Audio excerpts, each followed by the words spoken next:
Welcome back to Moral Money, the show where we pull back the curtain on what makes an economy secure, fair, and yes, moral. I'm Steve, and today we're about to dig deep into two issues that often get twisted up in finance talk: inflation and security. We hear these terms everywhere, but what do they really mean for our lives and our money? Let's start with a tough question. What's the use of security if the value underneath it is slipping away? Imagine securing a house with high end locks and security systems, only to find out it's on crumbling ground. That's where we are with many assets today. Digital or otherwise, from Bitcoin to stocks, we hear they're secure. But secure for what? Against hackers? Sure. But what about the deeper value? The kind that doesn't bounce with the markets or evaporate with inflation? Consider inflation. It's the force shrinking our purchasing power bit by bit, year by year. You know the drill. Prices don't just creep up on their own. Often it's policy choices and planning decisions moving those numbers. Imagine you're a small business owner. You put in years of effort, find your rhythm, and your income grows. But here's the kicker: so do your costs. And not because the product got better or scarcer.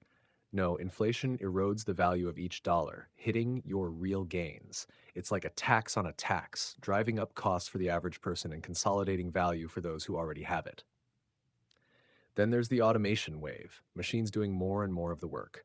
This should mean prices fall. More efficiency, lower costs, right? Not exactly. Governments, for instance, still rely on taxes from people, not robots, to fund services. When tech displaces jobs, the tax base shrinks, but the need for revenue doesn't. And that leads to, well, you guessed it, more inflation, less real wealth for the rest of us. So while companies might benefit from the efficiencies of AI and automation, ordinary people find their earnings stretched thinner. This brings us to the concept of a monopoly economy. The rules seem to make it impossible for anyone but the big players to win. It's not that the people in these institutions are bad, they're just working within a structure that's stacked towards centralization. Interest compounds, governments inflate the money supply, and the cost of living soars. This is a system built on winning by attrition, where the rules quietly funnel value upwards. Now, let's flip the scenario. Imagine an economy where value wasn't created by fiat or empty promises, but by assets you could see and touch, like real estate. Enter moral money. Picture a currency tied not to speculation, but to housing and infrastructure, backing each token with tangible, lasting assets. It's not about burning resources on theoretical tokens, but about grounding value in homes, communities, and sustainable investments. So, what would a currency like Buildcoin look like? Think of it as a token grounded in real property, free from the usual speculation. Instead of volatility, you get stability. And let's be honest, we've grown so used to the ups and downs of volatile markets that we've forgotten the appeal of solid ground. Here's the reality: a currency backed by housing doesn't jump around based on market moods. It's reliable because it's based on things people need: shelter, community, space to live and grow. Now, let's talk Bitcoin for a moment. It's praised for being secure, but let's ask, secure how? Yes, the tech is sound, it's near impossible to hack. But its price? It swings like it's on a trampoline because there's no foundational value keeping it steady. The highest bidder sets the price, and tomorrow, it might plummet. It's great for some, but it's also a gamble. Imagine instead an asset backed currency like Buildcoin, where tokens are tied to stable real estate values, not just speculation.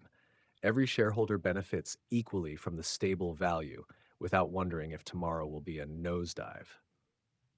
This brings us back to security, the kind you can rely on. Sure, we value tech security, but real security lies in the worth of what you're holding.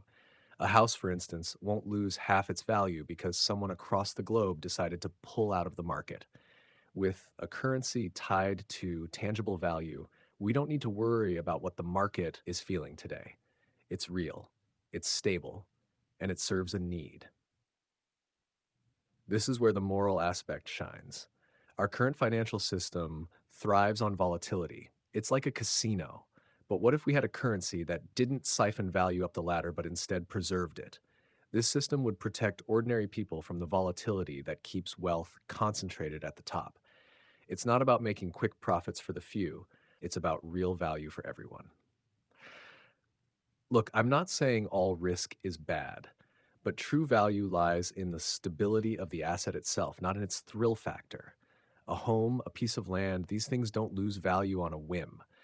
They have inherent worth because they serve real needs, regardless of who's buying or selling. With an asset backed system, every shareholder gets a fair share of that stable value. So let's wrap this up. True security starts with the foundation of value itself. If we anchor our currency in real assets, we create a system with true security, not just in tech, but in substance. This is moral money, where we're not just talking dollars and cents, but grounding our economy in real stable value. Thanks for tuning in, and until next time, remember, the power to shape a better economic future is in our hands if we're willing to choose the right foundation.